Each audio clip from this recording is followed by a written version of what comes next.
오늘은 창세기 32장 말씀을 통해서 그때 그 자리라는 점으로 함께 은혜를 나누기 원합니다. 우리 모두에게는 이름이 있습니다. 그리고 이름에 뜻이 다들 있으실 것입니다. 거의 다 한문으로 지어지셔서 어떤 뜻이 있으시겠죠?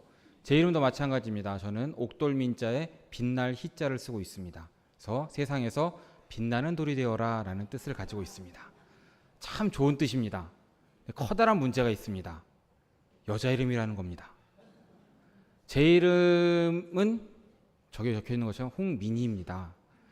민희라는 이름을 남자가 쓰는 걸 보신 적이 있으신지요? 99.9%는 여자들이 씁니다. 남녀 차별을 하자는 게 아니라 그렇게 쓰이는 이름이 제 이름입니다. 그러다 보니까 많은 에피소드가 있습니다.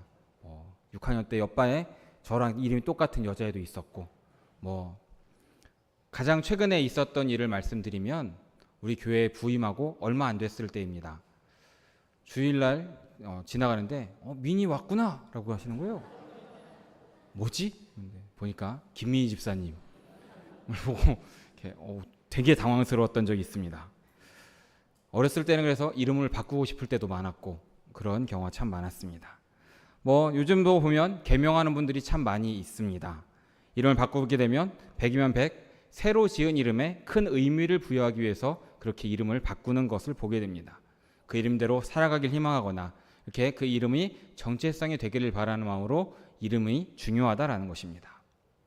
오늘 말씀을 보면 우리는 이름의 변화를 보게 됩니다. 야곱이 이스라엘로, 야복 나루가 브니엘로 바뀌는 것을 보게 되는 것입니다. 이 이름의 변화를 함께 살펴보면서 이 의미는 무엇인지, 또한 우리에게 주시는 메시지를 마음에 품고 살아가시는 우리 성도님들 모두 되시기를 진심으로 축복합니다. 이제 32장이 되어서, 창세기 32장이 되어서 야곱은 드디어 하란을 떠나게 됩니다. 28장에서 아버지와 에서에게서 도망쳐서 하란을 갔던 야곱이 이제 드디어 라반의 집에서 나오게 됩니다. 근데 그 과정은 절대 쉽지 않았죠.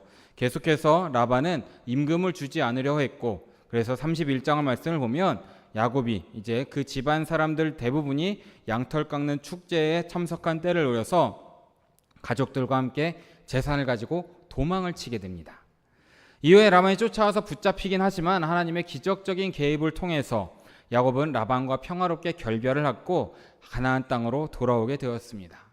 야곱을 지키시고 이 땅에 돌아오게 하겠다라고 약속하신 하나님께서 야곱의 인생 가운데 섭리하시고 그 손길로 지켜주셨다라는 것입니다.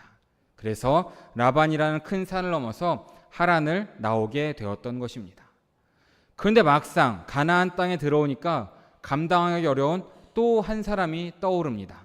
그 사람은 바로 형이었던 에서입니다. 20년 전 가나안을 떠나올 때에 야곱과 에서의 관계는 정말 완전히 틀어져 버렸습니다. 에서는 공공연하게 아버지가 돌아가시면 저 야곱 녀석을 죽이겠다라고까지도 말하고 다녔던 것을 말씀 가운데 보게 됩니다. 그래서 두려워진 야곱은 이제 에서에게 먼저 사람을 좀 보냅니다. 그래서 상황을 좀 파악하려고 하는 모습을 보게 됩니다. 4절과 5절 말씀을 좀 함께 읽어보기 원합니다. 먼저 읽어보겠습니다. 그들에게 명령하여 이르되 너희는 내 주 에서에게 이같이 말하라. 주의 종 야곱이 이같이 말하기를 내가 라반과 함께 거류하며 지금까지 머물러 있었사오며 내게 소와 나귀와 양떼와 노비가 있으므로 사람을 보내어 내 주께 알리고 내 주께 은혜 받기를 원하나이다 하라 하였더니. 아멘. 이 메시지의 핵심은 5절 초반절에 있습니다. 내가 하란 땅에서 소와 나귀와 양떼와 노비를 얻어 돌아갑니다 라는 것을 강조해서 말합니다. 이 이야기를 하는 이유는 형 에서가 아버지의 유산을 조금이라도 더 차지하고 싶어서 자기를 싫어한다라고 생각했던 것입니다. 그래서 야곱은 지금 하란에서 나는 큰 부자가 되었습니다. 그러니까 아버지 유산에 전혀 관심 없습니다 라는 것을 되둘러서 이렇게 말하고 있는 것입니다. 이에 대한 에서의 반응이 이렇습니다. 우리 6절 말씀도 함께 읽어보겠습니다. 사자들이 야곱에게 돌아와 이르되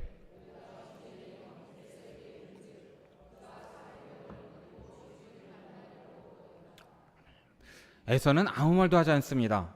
그저 부하들을 소집합니다. 몇 명입니까? 무려 400명입니다. 굉장히 많은 숫자입니다. 제가 군대 생활을 할 때 저희 부대 전체 병사가 간부까지 해서 250명이었던 것을 생각하면 정말 많은 숫자가 지금 야곱을 향해 가고 있습니다. 야곱의 귀향을 환영하고 오는 길을 지켜주기 위해서 나선 것이겠습니까? 그것은 아닌 것 같습니다. 분위기는 좀 다른 것 같습니다. 7절을 보면 야곱이 심히 두렵고 답답하다라고 기록하고 있습니다. 에서가 선한 의도로 오는 것이 아닌 것을 이미 야곱은 깨달았던 것입니다. 말씀 가운데 보지만 야곱은 머리가 좋은 사람이었습니다. 정말 머리가 좋았는데 이 머리는 거짓말하고 사기치는데 특화된 머리긴 했습니다. 거의 모든 일에 가능했습니다. 하란 땅에서 좋은 머리가 통하진 않았지만 그래도 라반이 함께 이렇게 같이 말하면서 무슨 생각을 하는지 대충 알 수 있었습니다. 그러니까 이런저런 거래도 하면서 라반과 함께 20년을 함께 살아온 것입니다. 말이 통하는 그런 사람이었던 것이죠. 그런데 이 에서라는 사람은 그게 안 되는 사람이었습니다. 야곱이 가장 어려워하는 유형이었던 것입니다. 야곱은 분명 뭐라고 했습니까? 내가 부자니까 아버지 재산에 관심이 없습니다. 형이 다 가지세요라는 메시지를 보냈습니다. 그럼 형 에서는 웃으면서 그래 그러면은 아버지 재산은 내가 가질게 라고 대답을 해야 됩니다.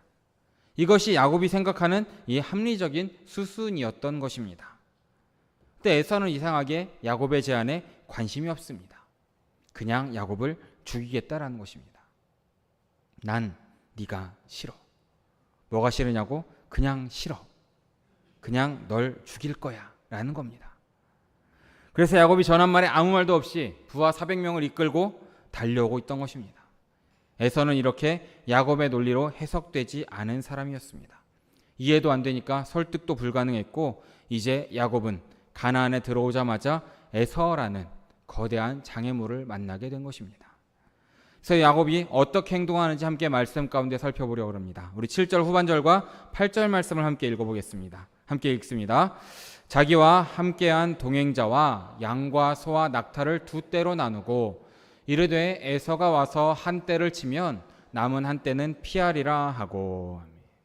야곱은 일단 자기와 함께한 무리를 두 팀으로 나누는 것을 보게 됩니다. 혹시라도 어떤 일이 있을지 모르니까 두 팀 중에 한 팀만이라도 좀 살려야겠다라고 생각을 한 것입니다.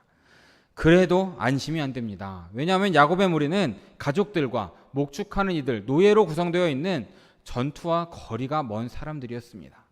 근데 지금 에서의 무리는 싸울 수 있는 사람들로만 400명이 몰려오고 있는 상황입니다. 에서는 당시에도 유명한 사냥꾼으로 가나안 지형을 정말 잘 알고 있는 전문가였습니다. 그러니까 무리를 둘로 나눈다고 해서 안전할 리 없는 상황이었습니다. 어떻게 합니까? 야곱이 할 수 없습니다. 그래서 드디어 기도를 하기 시작합니다. 얼마 만에 나온 야곱의 기도겠습니까? 20년 전 가나안에서 하란으로 가는 베델이라는 지역에서 기도했고 이제 다시 처음으로 하란에서 가나안으로 돌아가는 이곳에서 기도하는 것을 보게 됩니다. 근데 심지어 이번 기도에는 한 문장 한 문장이 아름답고 은혜롭기까지 한 그런 기도를 하는 것을 보게 됩니다. 우리 9절에서 12절까지 좀 길지만 함께 읽어보기 원합니다. 함께 읽어보겠습니다.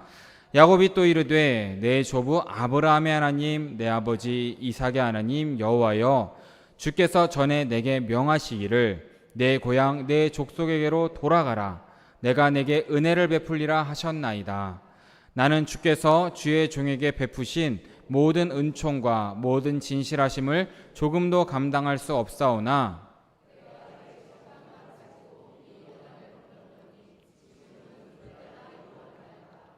내가 주께 간구하오니 내 형의 손에서 에서의 손에서 나를 건져내옵소서.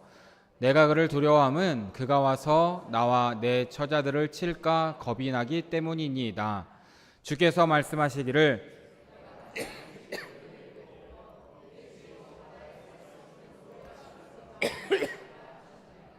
아멘.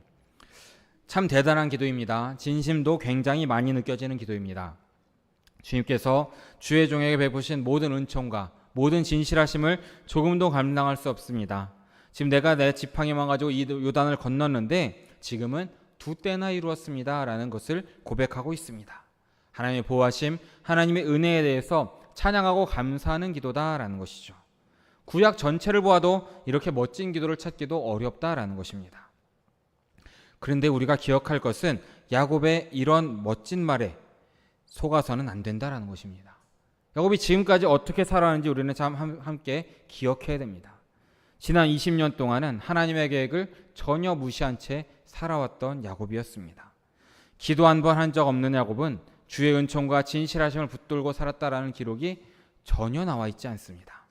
근데 지금 이런 위기 앞에서 갑작스레 멋진 말을 가지고 하나님께 나왔다라는 것입니다. 그러게 우리는 이 말씀을 보면서 야곱의 기도를 좀 찬찬히 살펴보면서 야곱이 그동안 어떻게 살아왔는지를 좀 기억해야 됩니다.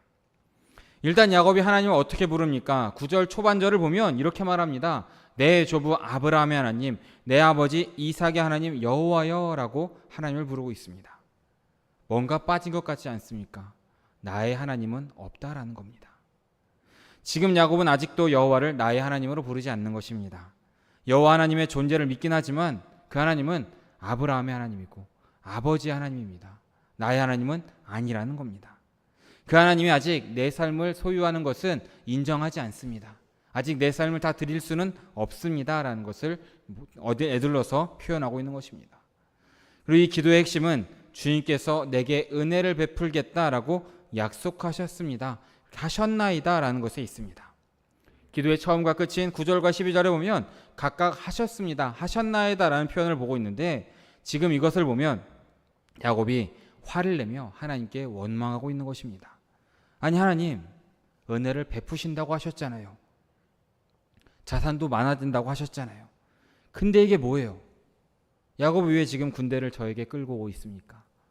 혹시 그때 하셨던 그 약속 잊으신 거 아닌가요? 라고 기도하는 겁니다. 약속을 했으면 지켜야지 대체 왜 안 지키냐라고 하나님께 원망하고 불평하고 있는 것입니다. 염치도 없는 사람입니다. 야곱이 그렇게 말하려면 그 약속을 좀 자기도 지켜야죠.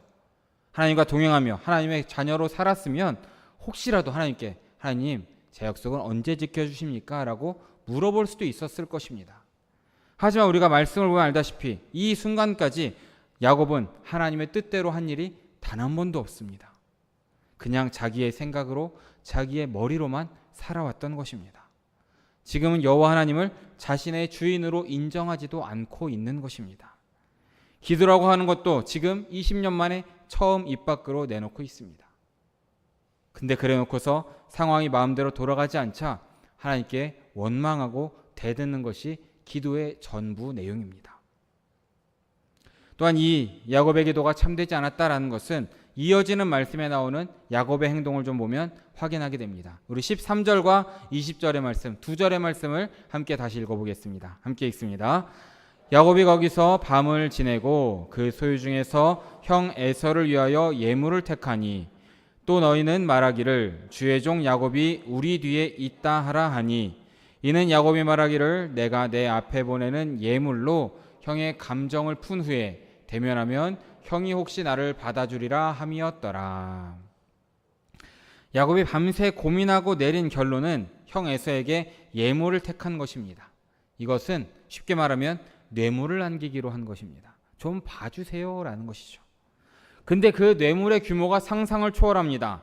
읽지는 않지만 우리 14절부터 말씀을 보면 암염소가 200마리, 순염소가 20마리, 암양이 200마리, 순양이 20마리, 암낙타 30과 새끼들, 암소 40마리와 황소 10마리, 암낙이 20마리와 새끼낙이 10마리를 보냅니다. 이렇게 말씀드리니까 잘 감이 안 오실 것입니다. 가격이 얼마나 되나 한번 찾아봤습니다. 그랬더니 요즘 염소 한 마리가 90만 원 정도라고 합니다. 엄청 비쌉니다. 양도 어미양 한 마리가 50만 원 정도 한다고 합니다. 얼핏만 세봐도 굉장히 많은 수의 뇌물을 주고 있습니다. 거의 한 나라의 조공 수준이다라고도 볼 수 있을 것 같습니다. 그래서 지금 머리가 좋은 야곱은 이 뇌물을 효과적으로 전달하는 이 방식까지도 고민을 합니다. 그래서 선물을 어떻게 하냐? 5그룹으로 나누어서 시간차를 두고 에서에게 도착하게 합니다. 한 번에 선물을 다 받는 것이 아니라 하나를 받고 조금 있으면 또 하나가 오고 그 후에 또 다른 하나가 오는 이런 방식을 선택합니다. 이것은 고도의 심리적 기술입니다. 이런 얘기가 있습니다. 이성에게 환심을 사려면 큰 선물을 한 번에 주기보단 작은 선물을 자주 주라라는 말이 있습니다. 한 번 큰 선물을 받으면 분명 좋습니다. 그런데 그 마음이 금방 식고 또 더 큰 걸 원하는 마음이 생긴다라는 것이죠. 근데 작은 걸 여러 번 주면 한 번에 마음이 열리진 않지만 조금씩 열려서 활짝 열리게 된다라는 이야기가 있습니다. 야곱은 지금 이런 연애의 방식을 쓰고 있습니다. 선물 전달 방식까지 고려하면서 에서의 호감을 사려 하고 있고 어떻게든 좋게 넘어가려 하는 야곱의 노력이 눈물겹기까지 한 것을 우리는 보게 됩니다. 그런데 잠시 한번 생각해 보면 분명 이 12절까지의 기도에서 하나님께서 지켜주신다고 하셨잖아요 라고 하면서 멋진 말들을 쏟아놨습니다. 근데 하나님께서 그 기도에 응답을 하기도 전 바로 다음날 아침 많은 뇌물을 가져다 둘 호감을 선택했다라는 것입니다.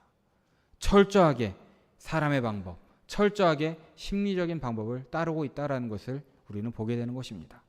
물론 교회를 다닌다고 예수님을 믿는다고 해서 이런 세상의 기술을 사용해서 안 된다는 말이 아닙니다.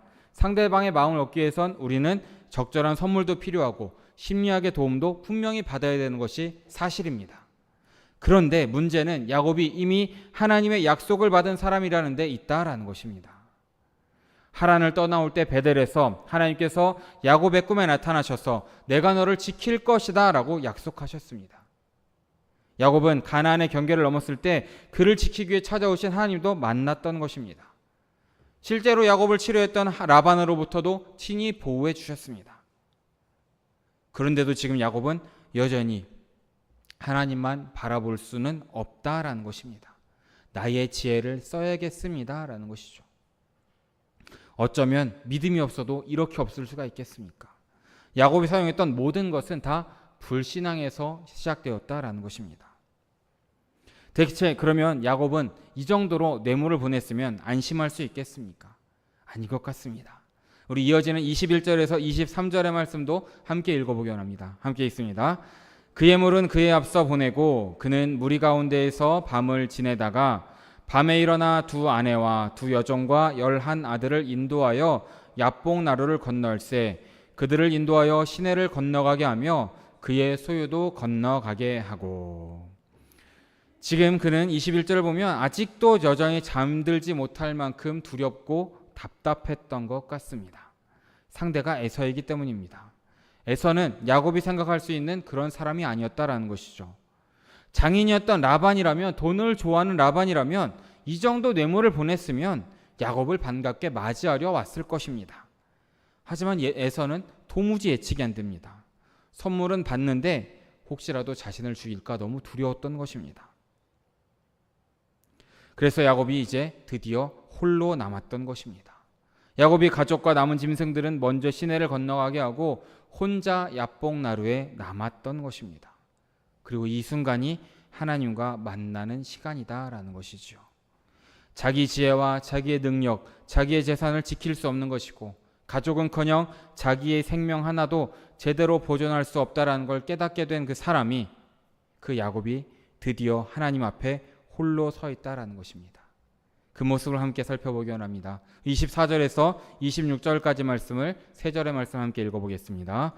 야곱은 홀로 남았더니 어떤 사람이 날이 새도록 야곱과 씨름하다가 자기가 야곱을 이기지 못함을 보고 그가 야곱의 허벅지 관절을 치매 야곱의 허벅지 관절이 그 사람과 씨름할 때에 어긋났더라. 그가 이르되 날이 새려 하니 나로 가게 하라. 야곱이 이르되 당신이 내게 축복하지 아니하면 가게 하지 아니하겠나이다. 아멘.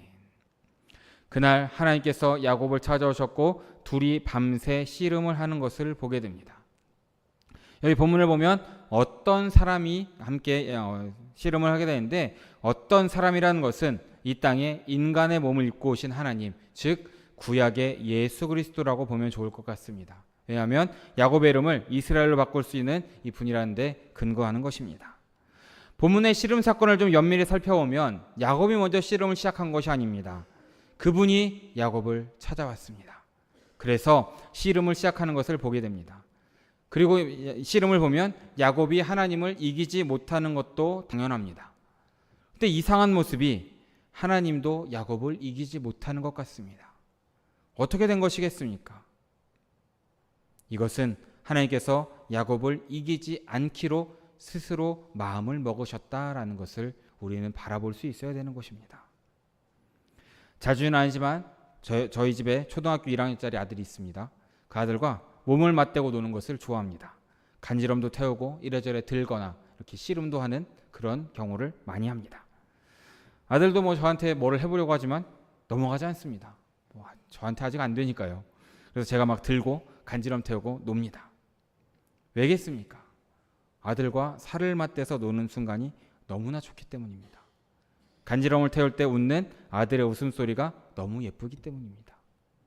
조금 거칠다 싶어서 집사람에게 혼날 때도 있긴 하지만 아들과 이렇게 맞대서 노는 순간이 너무나 행복한 것입니다. 오늘 본문에 이 하나님이 야곱과 했던 씨름이 이런 모습이 아닐까 생각을 해보면 좋을 것 같습니다. 하나님께서 야곱과 살을 맞대고 있는 이 시간이 너무 행복하셨구나. 그래서 이기지도 않고 져주지도 않고 함께 밤을 지내셨구나라고 바라볼 수 있을 것 같습니다.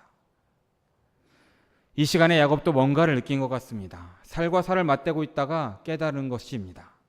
그 전까지는 머리로 살아왔던 야곱입니다. 하나님께 얘기할 때도 철저하게 계산했고 멋진 말만 늘어놓은 사람입니다. 근데 지금 아무것도 없습니다. 지혜를 총동원해도 자기 생명 하나 지킬 수 없는 그런 순간입니다. 근데 그 밤에 씨름을 하자고 찾아온 사람이 있습니다. 씨름을 시작하는데 넘어가지도 않는데 넘어뜨리지도 않는 이상한 사람과 씨름을 합니다. 이기려고 씨름을 하는 게 아니다라는 느낌도 듭니다. 씨름을 하다가 환도뼈가 부러지기도 하는데 이상하게 그분이 친밀하게 느껴집니다. 문득 그가 할아버지의 아버지의 하나님이구나 라는 느낌이 드는 것입니다. 90년 넘는 인생 가운데 늘 함께 하셨던 하나님이 지금 나와 씨름하는 이분이구나 라는 생각이 든 것입니다. 그래서 지금 야곱은 지금 태어나서 처음으로 진짜 기도를 하면서 하나님께 이렇게 사정합니다. 우리 26절 후반절 말씀만 함께 읽어보겠습니다. 함께 읽습니다. 당신이 내게 축복하지 아니하면 가게 하지 아니하겠나이다. 아멘. 그래서 이제 야곱에게 하나님께서 축복하시면서 이름을 바꿔주십니다. 우리 27절 말씀을 먼저 함께 읽어보게 합니다. 27절입니다. 그 사람이 그에게 이르되 내 이름이 무엇이냐? 아멘. 진심을 담아 하나님께 축복을 구하는 야곱의 기도를 그분이 듣습니다. 그리고 이름을 묻습니다. 내 이름이 무엇이냐? 이제까지 야곱의 이름도 모르고 씨름을 하셨겠습니까? 아닙니다. 하나님께서 이삭의 아들 야곱의 이름을 모르신다는 것이 말이 되지 않습니다. 왜 물으셨겠습니까? 이 질문에 도대체 어떤 의미가 있겠습니까? 야곱이 내 이름이 야곱입니다 라고 대답을 합니다. 이 부분이 중요합니다. 야곱은 그저 자기의 이름 한 번을 얘기했을 뿐이지만 이것은 인간의 구원과 관련해 중요한 대화라는 것입니다. 성경 말씀을 보면 이전까지 야곱은 자신의 이름을 묻는 사람들 앞에서 한 번도 자기 이름을 얘기한 적이 없습니다. 성경을 보면 아버지 이삭이 물었고 우물가에서 만난 라헬이 당신은 누구입니까? 라고 물었던 적이 있습니다. 그때마다 자기 이름 야곱입니다 라고 대답한 적이 한 번도 없습니다. 아버지에게는 에서라고 거짓말을 했고 라헬에겐 리브가의 아들 중 하나입니다 라고 자신을 소개했습니다. 그런데 지금 밤새워 씨름한 그 사람에게 처음으로 자기의 이름을 이야기하고 있습니다. 내 이름은 야곱입니다. 야곱의 문자적 의미는 다들 아시다시피 발꿈치라는 이 의미를 가지고 있습니다. 이 단어의 또 다른 뜻은 사기꾼이라는 뜻도 함께 가지고 있습니다. 그래서 야곱은 자기의 이름을 싫어했고 그 이름으로 불리는 것도 싫어했던 것 같습니다. 놀라울 정도로 사기꾼처럼 살았으면서 그 이름으로 불리는 것을 싫어했던 것입니다. 그런데 여기 오늘 본문에서 처음으로 자기 스스로를 야곱입니다 라고 밝히고 있는 것입니다. 이것이 대체 무슨 의미겠습니까? 바로 야곱의 고백은 이런 것입니다. 네, 그렇습니다. 저는 사기꾼입니다. 거짓말쟁이입니다. 배고팠던 형을 등쳐먹었고 누먼 아버지도 속였고 장인의 재물도 가지고 나온 도망 나온 사람입니다. 여호와 하나님의 약속을 받았음에도 그 약속을 신뢰하지 않은 사기꾼 같은 사람이 바로 저입니다. 야곱은 지금 자신을 부둥켜 안고 있는 하나님 앞에서 내가 죄인입니다 라고 처음으로 고백하고 있는 것입니다. 그래서 지금 야곱은 바로 이 순간에서부터 변화되기 시작하는 것입니다. 내가 야곱임을 인정할 때, 사기꾼이고 죄인임을 인정할 때에 나의 힘과 능력으로는 하루도 살 수 없다라는 것을 인정하고 하나님께 엎드려 하나님의 축복을 구하는 이 순간, 이때부터 야곱이 변화되기 시작되었다라는 것을 믿으시기 바랍니다. 사랑하는 여러분, 하나님께서도 우리 삶 가운데 이렇게 찾아오십니다. 우리를 끌어안아 주시고 우리와 씨름해 주십니다. 우리의 땀 냄새를 맡아주시고 우리의 눈물에 하나님의 뺨에 젖으십니다. 이렇게 끌어안고 씨름하는 중에 하나님이 우리를 얼마나 사랑하는지 깨닫게 되는 것입니다. 그때 우리도 고백하죠. 하나님, 저는 죄인입니다. 저를 구원해 주실 분은 오직 주님밖에 없음을 믿습니다 라고 고백하게 되는 것입니다. 이 고백을 들으신 하나님께서는 우리를 향해 웃으시면서 이렇게 말씀해 주실 것입니다. 우리 28절의 말씀을 함께 읽어보겠습니다. 그가 이르되 내 이름을 다시는 야곱이라 부를 것이 아니요 이스라엘이라 부를 것이니 이는 내가 하나님과 및 사람들과 겨루어 이겼음이니라. 아멘. 하나님께서는 야곱을, 또한 우리를 더 이상 죄인, 사기꾼이 아니라 이스라엘로 불러주실 것이다 라고 약속하시는 것입니다. 내가 죄인입니다 라고 고백하는 우리에게 너희는 더 이상 죄인이 아니다. 너희는 이제 하나님의 백성이다. 너는 나의 자녀다. 너는 하나님의 자녀가 되었다 라고 우리에게 선포해 주시는 것입니다. 사랑하는 여러분도 이 야복 강가에서 하나님을 만나심으로써 우리의 삶 전체를 뒤집는 하나님의 선언을 믿고 따르시는 우리 모두 되시길 진심으로 축복합니다. 이제 날이 밝습니다. 야곱은 더 이상 두렵거나 답답하지 않습니다. 그래서 야곱은 하나님과 씨름했던 장소를 살펴봅니다. 이 장소의 이름은 어디입니까? 싸우다라는 의미의 이 야바크에서 나온 야복나루였습니다. 어젯밤 이곳은 세상에서 가장 어둡고 캄캄한 곳이었는데 이스라엘이라는 이름을 받은 야곱의 눈에 이곳은 더 이상 어두운 싸움의 장소가 아니었던 것입니다.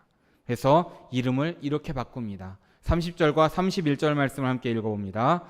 그러므로 야곱이 그곳 이름을 브니엘이라 하였으니 그가 이르기를 내가 하나님과 대면하여 보였으나 내 생명이 보존되었다 함이더라.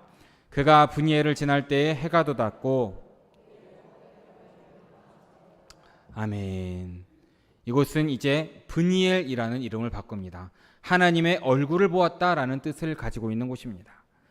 야곱은 그 싸움의 한복판에서, 씨름의 한복판에서 하나님의 얼굴을 본 것입니다. 떠오르는 태양 앞에서 모든 어둠이 떠나가는 것도 보게 되었습니다. 밤새워 싸운 흔적으로 그는 절뚝거렸지만 마음속 깊은 곳에서 터져나오는 기쁨을 주체할 수 없었습니다. 왜냐하면 하나님의 얼굴을 보고도 생명을 보존했기 때문입니다. 그 하나님께서 나를 축복하시고 내 삶에서 함께 일하신다라는 것을 믿고 확신하게 되었기 때문입니다. 더 이상 두려울 것이 없었고 더 이상 답답할 것도 없는 것입니다. 왜입니까? 야곱의 삶 가운데 하나님의 평강이 그의 마음과 생각을 지키시기 때문이다라는 것을 믿으시기 바랍니다. 사랑하는 여러분, 지금 혹시 야복 강가에 계신 분이 있으십니까? 깊은 어둠 가운데 홀로 남겨진 것 같고 거대한 산 앞에 막막하신 분이 있으십니까? 그러나 그때 바로 그곳, 그 자리가 하나님을 만나는 곳이라는 것을 믿으시기 바랍니다. 기억하셔야 됩니다. 우리의 야복으로 찾아오시는 우리 주님을 간절히 구하시는 시간 되시길 진심으로 바랍니다. 그래서 우리에게 찾아와 우리와 씨름하시는, 굽어 살피시는 그분을 만나셔야 합니다. 그래서 그분과 씨름하십시오. 절대 놓지 마십시오.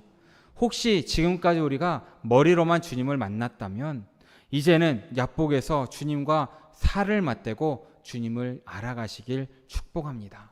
그래서 씨름하시는 가운데 하나님이 얼마나 좋은 분인지도 우리는 깨달아야 됩니다. 그리고 그 가운데 우리가 얼마나 죄인인지도 고백할 수 있어야 되는 것입니다. 그때에 주님께서 죄인을 의인으로 바꿔주실 것이고 우리의 이름을 바꿔주시는 주님의 놀라운 은혜를 경험하게 되는 것을 믿으시기 바랍니다. 우리 사랑하는 영혼의 성도들 모두 우리의 선곳 이 야복을 한순간에 브니엘로 바꿔주시고 우리를 이스라엘로 바꿔주시고 깊은 어둠이 한순간에 밀려나는 그런 우리 주님이 만드신 놀라운 구원을 매일매일 경험하시고 우리의 삶 가운데 감격의 찬양을 주님께 올려드리시는 우리 사랑하는 성도님들 모두 되시기를 진심으로 바라고 축원합니다. 아멘.